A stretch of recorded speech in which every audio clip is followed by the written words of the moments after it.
আচ্ছা, তাহলে আমরা 5 নাম্বার ম্যাথটা শুরু করতে পারি। আমরা ইতিপূর্বেই সূত্র নিয়ে বা ফর্মুলা নিয়ে আলোচনা করেছি, তো এখন আমাদের 5 নাম্বার এক্সাম্পলটা দেখি কিরকম হয়। সেটা প্রথমে আমরা এখানে একটা ফরওয়ার্ড পাথ দেখতে পাচ্ছি। এই যে ফরওয়ার্ড পাথ, এটা হচ্ছে ইনপুট, এটা হচ্ছে আউটপুট। আর এখানে কিছু লুপ দেখতে পাচ্ছি। এই যে এখান থেকে শুরু হয়েছে, এইভাবে এসে এখানে একটা লুপ হয়েছে। আবার এটা কিন্তু লুপ হয়নি, এই যে এটা এভাবে গেছে, আবার এটা একই দিকে গেছে।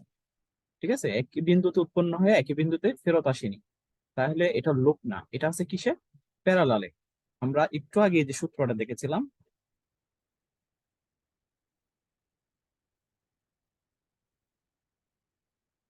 সেটা সেটা ছিল এই এরকম প্যারালালে। আর এখানে হচ্ছে একটা লুপ, আর এখানে একটা লুপ দেখতে পাচ্ছি আমরা। এই যে টোটাল একটা লুপ দেখতে পাচ্ছি। তাহলে আমরা একটু রিডাকশন করার চেষ্টা করি। রিডাকশন করতে হলে প্রথমে আমাদের জানতে হবে সূত্রগুলো একটু মেমোরাইজ করার চেষ্টা করি যে কি ছিল এখানে। এই যে এটা এবং এটা, G1 G4, এই দুইটা কিসে আছে আছে সিরিজে।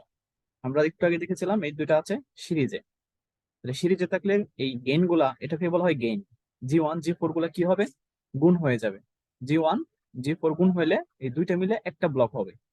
অর্থাৎ দুইটা মিলে আমরা রিডাকশন করার পর একটা ব্লক পাবো, যেটা এখানে দেখানো হয়েছে। এই যে দুটা গুণ করার পর একটা হয়ে গেল G1 G4।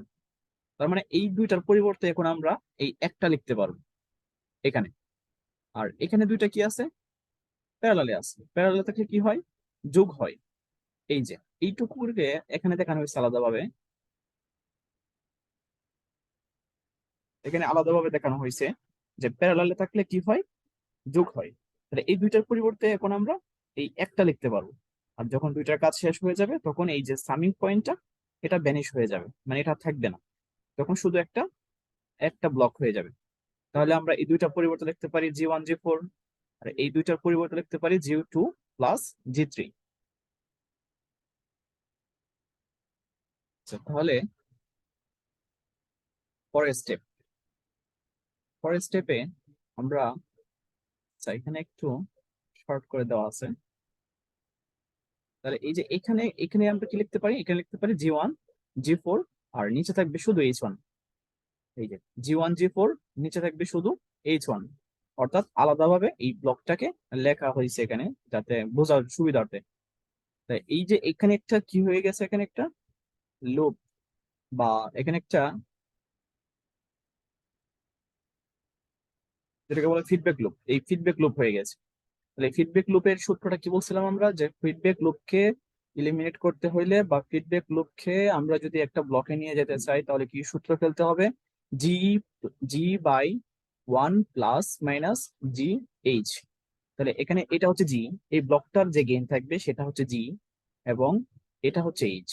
তাহলে জি, এই যে জি, জি লিখলাম, বাই ওয়ান, মাইনাস কেন মাইনাস হলো? এই যে এখানে প্লাস আছে, এখানে প্লাস থাকলে সূত্রের ক্ষেত্রে মাইনাস হবে। আর এখানে যদি মাইনাস থাকে তাহলে সূত্রের ক্ষেত্রে এখানে প্লাস হবে। তাহলে আমরা এই সূত্রের প্লাসের জন্য, এখানে প্লাসের জন্য এখানে সূত্রের মাইনাস দিলাম। তারপর G/H, জি কোনটা? G1 G4, এটা হচ্ছে জি, আর এই এইচটা হচ্ছে H1। ঠিক আছে, তাহলে এই ব্লকটাকে আমরা এই রূপান্তর করে ফেললাম। এইটা এখন এখন কি হলো? এখন এই টোটালটার পরিবর্তে আমরা লিখতে পারি এই একটা ব্লক শুধু, এই যে এটা, এই টোটালটার পরিবর্তে শুধু এটা লিখলাম। তারপর বাকি যেটা ছিল, এই যে এটার পরিবর্তে, এটার পরিবর্তে আমরা কি লিখলাম? এটা লিখলাম। তার মানে সংক্ষিপ্ত হয়ে গেল। এখন আমরা উপর একটু খেয়াল করি যে এই সবটার কাজ শেষ, আছে শুধু H2। এই H2টা, H2টা আছে নিচে। তাহলে এখানে আরেকটা লুপ হয়ে যাচ্ছে না, ফিডব্যাক লুপ? এই ফিডব্যাক লুপটাকে তো আমাকে এলিমিনেট করতে হবে। কিন্তু তার আগে একটা কাজ আছে, সেটা হচ্ছে এটা কিন্তু আবার সিরিজে আছে। এই দুইটা ব্লক সিরিজে আছে, স্পষ্টতই আমরা দেখতে পাচ্ছি এই দুইটা ব্লক সিরিজে আছে। তাহলে এই সিরিজে থাকলে কি করতে হয়? আমরা শিখেছিলাম গুণ করতে হয়। তাহলে এটা গুণ করে দেই। তাহলে এটা হচ্ছে লব, এই লবের সাথে গুণ হবে, উপরে উঠে যাবে, আর হরটা ঠিক থাকবে। তো এই যে গুণ করে দিলাম এখানে, G2 + G3, G1 G4 এর সাথে গুণ করে দিলাম। গুণ করে দেওয়ার পর একটা ব্লক হয়ে গেল, দুইটা মিলে একটা ব্লক। আর নিচে থাকলো গেইনটা। আর এখানে বাকি অংশটুকু করে দেওয়া নাই, বাকি অংশটুকু আমি গ্রুপের মধ্যে একটা পিকচার দিয়ে দেবো, তাহলে তোমরা বুঝতে পারবা যে এই ম্যাথটা কিভাবে হয়েছে। আর এখানে জাস্ট বোঝার জন্য এভাবে বলছি, কিন্তু আমি গ্রুপে পিকচার দিয়ে দিলে তোমরা সুন্দর করে বুঝতে পারবা যে আসলে কেমনে করা হয়েছে। আশা করি সূত্রগুলো ক্লিয়ার থাকলে এই ম্যাথটা তোমরা বুঝতে পেরেছো। তাহলে আমরা চলে যেতে পারি 6 নম্বর ম্যাথে। 6 নম্বর ম্যাথে কি বলছে?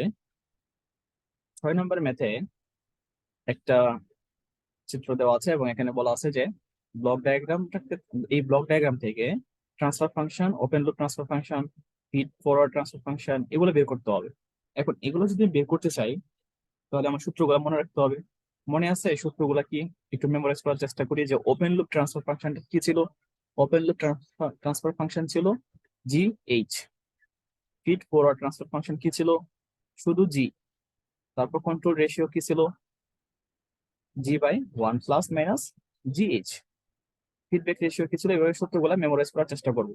চেষ্টা করার পর আমরা দেখতে পাচ্ছি জি এবং এইচ দরকার। জি এবং এইচটা কি আকৃতিতে দরকার? সেটা হচ্ছে এই যে উম, এই আকৃতিতে দরকার। এই জি এবং এইচ, উপর একটা থাকবে ব্লক, নিচে একটা গেইন থাকবে। এই আকৃতি নিয়ে আসার জন্য আমাদের কি করতে হবে? এই ট্রান্সফার ফাংশনটা সলভ করতে হবে। এখানে অনেকগুলা ব্লক আছে, অত ব্লক থাকলে আমরা অঙ্কগুলো করতে পারবো না। আমাদের উদ্দেশ্য থাকবে কি, এই সবটা মিলায় একটা ব্লক তৈরি করব, আর নিচে একটা গেইন থাকবে। এই যে গেইন দেওয়া আছে 0.1, এটা ঠিক রাখবো, আর এই সবটা মিলায় একটা তৈরি করবো। তাহলে আমরা একটা তৈরি করার জন্য কি করতে পারি? আমরা স্পষ্টতই দেখতে পাচ্ছি যে এখানে একটা, এই দুইটা কি আছে, সিরিজে আছে। সিরিজে থাকলে কি করতে হয়? আমরা কি বলেছিলাম? গুণ করতে হয়। তাহলে এই কে এবং এটার সাথে গুণ করলে কি হবে? কেটা উপরে উঠে যাবে না? লবের সাথে লব গুণ হবে না? আর হর ঠিক থাকবে। কে ইন্টু ওয়ান থাকলে কে ওয়ান, অথবা কে শুধু কে বাই S+1। এটা হচ্ছে লব এবং এটা হচ্ছে হর, সরি সরি, এটা হচ্ছে গেইন এবং এটা হচ্ছে ট্রান্সফার ফাংশন, সরি, গেইন। এটা গেইন এবং এটা হচ্ছে ফিডব্যাক। তাহলে এটার সাথে এটা একটা কি হয়ে যায়? এটা মিলে হবে একটা, এবং এটা হচ্ছে ফিডব্যাক। তাহলে এখানে একটা কি হয়, লুপ হয় না? এটা পরবর্তী যে পিকচারে আছে, অর্থাৎ এই যে কে গুণ করার পর এটা কি হয়ে গেছে, একটা ফিডব্যাক লুপ হয়ে গেছে। এই ফিডব্যাক লুপ থাকলে আমরা সূত্র কি মনে আছে? জি বাই 1 ± GH। তাহলে 1 ± এর ক্ষেত্রে আমরা কোনটা চুজ করব? প্লাস চুজ করব না মাইনাস চুজ করব? সূত্রের মধ্যে, আমরা এখানে দেখতে পাচ্ছি মাইনাস আছে, তাহলে আমাদের কি চুজ করতে হবে? প্লাস চুজ করতে হবে। তাহলে এই প্লাসটা সূত্রের ক্ষেত্রে প্লাস হবে। কি হবে সূত্র? এটা হবে জি এবং এটা হবে এইচ। তাহলে সূত্রের ক্ষেত্রে এখানে জি এইচ কোনটা হবে? এই যে এটা হচ্ছে জি, এই যে জি, জি বাই 1 + এই জি এইচ। এটা হচ্ছে জি, এই যে জি এর মান বসাবো, এটা জি, তারপর এটা ছিল এইচ। 1 কেন প্লাস হলো? এই যে এখানে মাইনাস আছে, এই জন্য এখানে প্লাস হলো। বা G, G by 1 + G into H. H কোনটা? এইচ হচ্ছে এটা, সূত্রের এইচ, আর এস এখানে হচ্ছে এসটা তার ভ্যালু, এই এসটা গুণাকে দিতে হলো। তাহলে গুণ করলে কি হয়? কে এস হয়ে যায়। এটা সমাধান করার পরে কি আসে? এটা আসে। তাহলে এই যে টোটালটাকে আমরা কি করে ফেললাম? এই একটা ব্লকে তৈরি করে ফেললাম। তাহলে আমার এটা একটা ব্লক হয়ে গেল বা গেইন হয়ে গেল, আর এখানে একটা ফিডব্যাক হয়ে গেল। তাহলে এখানে আমরা কি দেখতে পাচ্ছি? যে আমরা যেটা চেয়েছিলাম, মানে সূত্র ফেলার জন্য, এই যে এই উপরে 8টা মান বের করার জন্য, এই যে 8টা মান বের করার জন্য জি এবং এইচ এর দরকার ছিল, মানে দুটা ব্লকের দরকার ছিল, একটা ব্লক একটা গেইন। আমরা একটা পেয়ে গেলাম, এই যে একটা গেইন একটা ফিডব্যাক। তাহলে আমরা এই এখন কি করতে পারি? সূত্র ফেলতে পারি। সূত্র ফেলে এই যে সূত্রটা, এই যে যেটা পেলাম, এই যে এটা পেলাম না, এটা কি আমরা নিয়ে গেলাম এই পৃষ্ঠায়, এই পৃষ্ঠায় এটা। তাহলে এটা জি এবং এটা এইচ। তারপর আমরা এই সূত্রগুলা ফেলে দেবো। এখানে সূত্র কি আছে? G H. জি এইচ মানে কি? এটা হচ্ছে জি ইন্টু এইচ, 0.1। এই টোটালটার সাথে 0.1 গুণ করব। এখানে আর করে দেওয়া নাই, এটাও আমি পিকচার দিয়ে দেবো না গ্রুপের মধ্যে। তারপরে আমরা আসতে পারি, আচ্ছা আপাতত এখানেই থাক। পরের লেকচারে আমরা 7 নাম্বার, আচ্ছা 7 নাম্বারটা হচ্ছে একই রকম। 7 নাম্বারটা আমি পিকচার দিয়ে দেবো না, তোমরা বুঝে নিও। তাহলে 5, 6, 7, এই তিনটা হচ্ছে একই রকম ম্যাথ। 5, 6, 7, এই তিনটা একই রকম ম্যাথ। 5 বুঝলে, 6 বুঝলে, 7 আশা করি নিজে থেকে করতে পারবা। না করতে পারলেও গ্রুপে পিকচার দেওয়া থাকবে, সেখান থেকে একটু বুঝে নেওয়ার চেষ্টা করবা। না বুঝলে সেটাও বুঝিয়ে দেবো না, ঠিক আছে? যেমন এখানে একটু একটু ব্যতিক্রম আছে। এখানে একটু ব্যতিক্রম হচ্ছে যে এখানে, এখানে গেইনটা আছে, কিন্তু এই যে এখানে, এটার মানে কি বোঝায়? এটার মানে কি? এটার মানে হচ্ছে এখান থেকে এটা এটা এটা সিরিজে আছে, এটা এটা এটা এখানে একভাবে আছে, আবার এই যে এখান থেকে আরেকটা শুরু হয়েছে, শুরু হয়ে এটার সাথেই লাগছে, এটাকে আমরা কি লিখতে পারি?